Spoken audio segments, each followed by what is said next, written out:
உறுப்பினர் வந்து திராவிட முன்னேற்ற கழக கட்சி, நீங்க வெளிநடப்புல இல்லையா? அதாவது தொகுதி பிரச்சனையா வெளிநடப்பா என்றால் எனக்கு தொகுதி பிரச்சனை தான் என்று உட்கார்ந்த உறுப்பினருக்கு என்னுடைய வாழ்த்துக்களை நான் தெரிவித்துக் கொள்கிறேன். மாண்பு உறுப்பினர் போஜராஜன் அவர்கள்.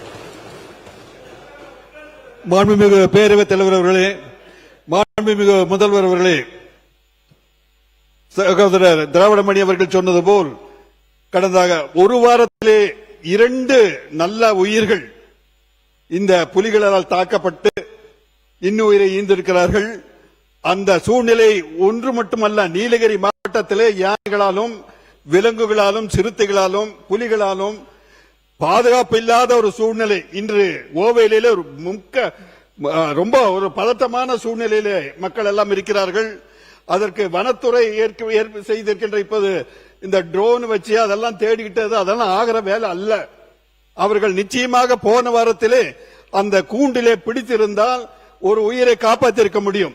ஆகவே நீலகிரி மாவட்ட அத்தனை பகுதியிலும் கூட இந்த மக்கள் எல்லாம், அது குறிப்பாக கிராம மக்கள், ஏழை விவசாயிகள், அவர்கள் தான் பாதிக்கப்பட்டிருக்கிறார்கள்.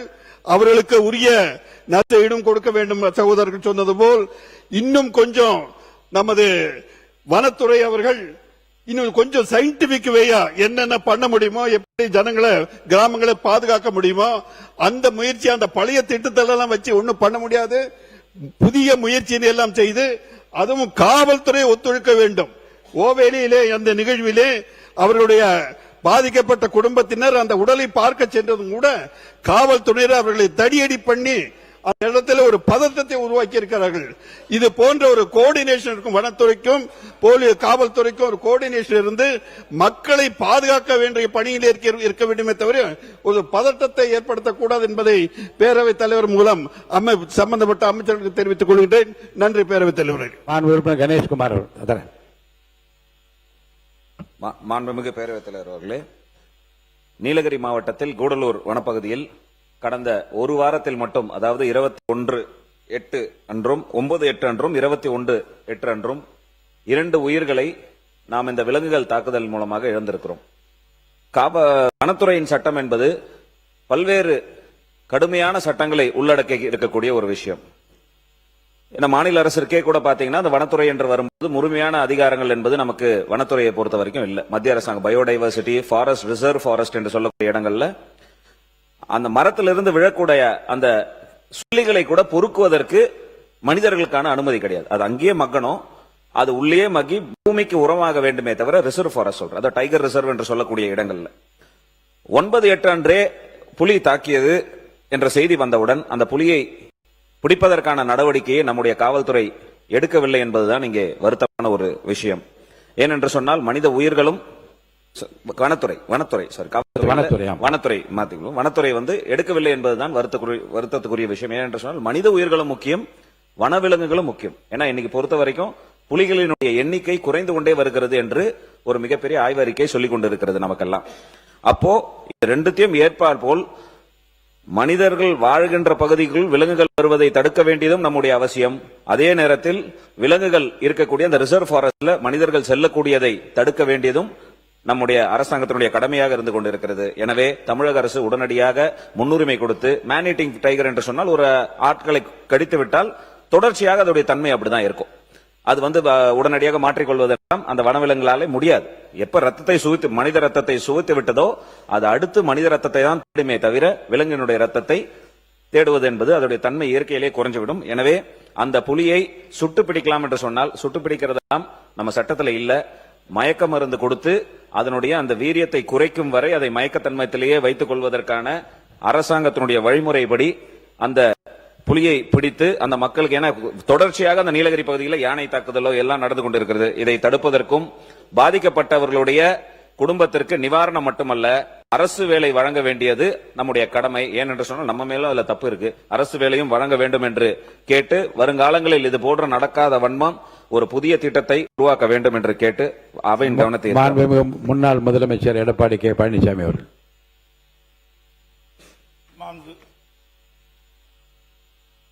மாண்புமிகு பேரவைத் தலைவர்களே, விதி எண் 55 கீழ் நான் கவனஈர்ப்பு கொடுத்திருக்கிறோம். ஒவ்வொரு ஆண்டும் ஜூன் 12ஆம் தேதி டெல்டா மாவட்டத்துக்கு பாசனத்திற்காக அவர் பதில் சொன்ன இது இந்த வனத்துறை அமைச்சர் இந்த பதில் இல்ல, அது அப்புறமா அதுக்கு சொன்னதுக்கு அப்புறம் எடுத்துக்கலாம். மாண்பு உறுப்பினர் தலவாய் சுந்தரம், இந்த பொருள் குறித்து புலி தாக்கியது குறித்து கவன ஈர்ப்பு கொடுத்தவர்கள் மட்டும் இப்போ உங்கள் கருத்தை நீங்க சுருக்கமாக வினாவாக தொடுக்கலாம். மாண்புமிகு பேரவைத் தலைவர்களே, தோவாளை ஒன்றியம் தோவாளை ஊராட்சிக்கு உட்பட்ட செண்பாம்பூரிலே கடந்த ஒரு வார காலமாக சிறுத்தை நடமாட்டம் கொண்டிருக்கிறது.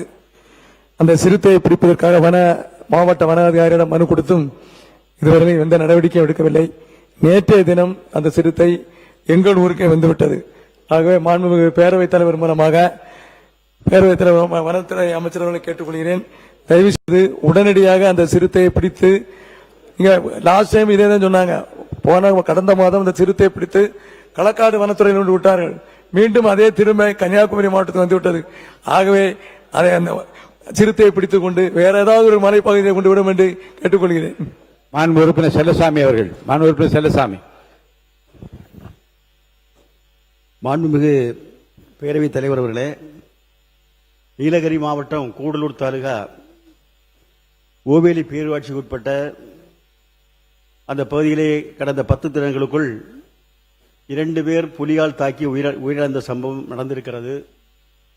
வனத்துறை என்பது 10 நாள் ஆன பிறகு கூட அந்த புலிகளை பிடிப்பதிலே அல்லது அதற்கான நடவடிக்கை எடுப்பதிலே மெத்தனம் காட்டி வருகிறார்கள்.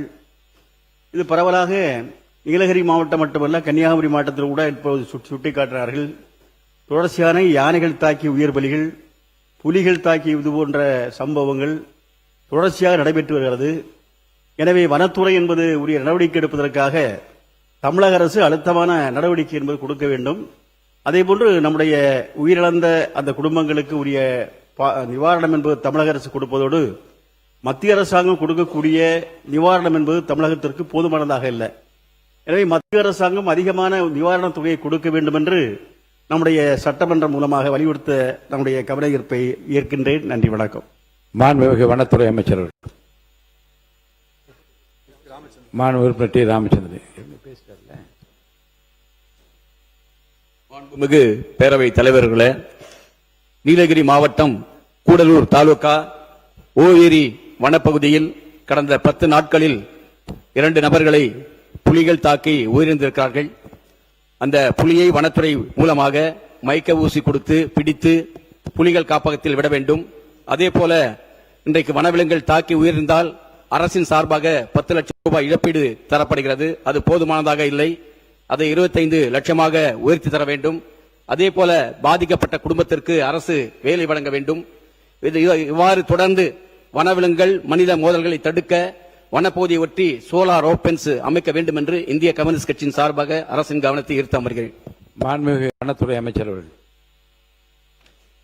மாண்புமிகு பேரவைத் தலைவர் அவர்களே, நம்மளுடைய மாண்புமிகு சட்டமன்ற உறுப்பினர்கள் எல்லாம் ஒரு கவன ஈர்ப்பு தீர்மானத்தை கொடுத்திருக்காங்க.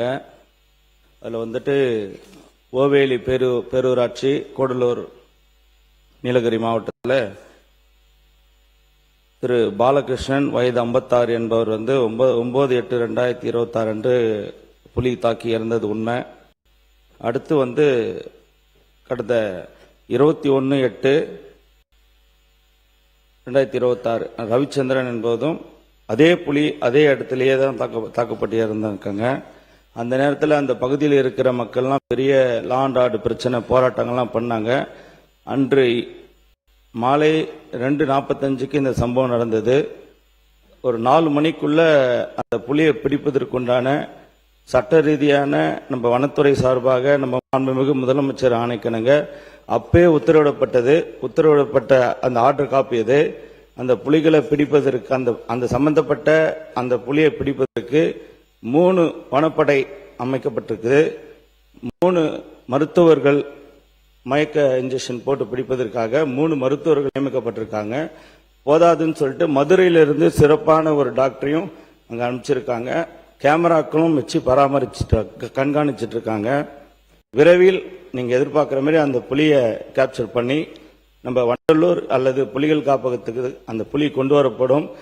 மேலும் இந்த புலியால் இன்னொரு உயிர் போகாது என்பதை இந்த அவையில் தெரிவிச்சுக்கிறேன்.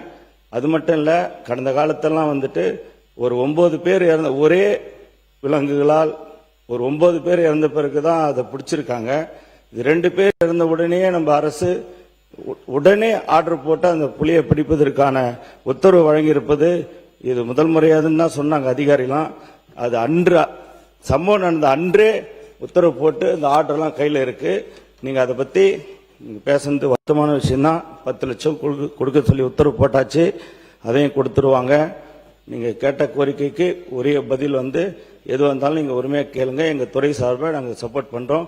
எங்க முதல்வரும் அதுக்கு உறுதுணையா இருப்பார் என்பதை நேரத்தில் இந்த அவையின் வாயிலாக தெரிவிச்சுக்கிறேன். நன்றி. மாண்புமிகு முன்னாள் முதலமைச்சர் எடப்பாடி கே பழனிசாமி அவர்கள். மாண்புமிகு பேரவைத் தலைவர்களே, தங்களிடம் சட்டப்பேரவை விதி 55 கீழ் ஒரு கவனிப்பு கொடுத்திருக்கின்றோம். ஒவ்வொரு ஆண்டும் ஜூன் 12ஆம் தேதி மேட்டூரிலிருந்து டெல்டா மாவட்டத்திற்கு குறுவை சாகுபடி செய்ய தண்ணீர்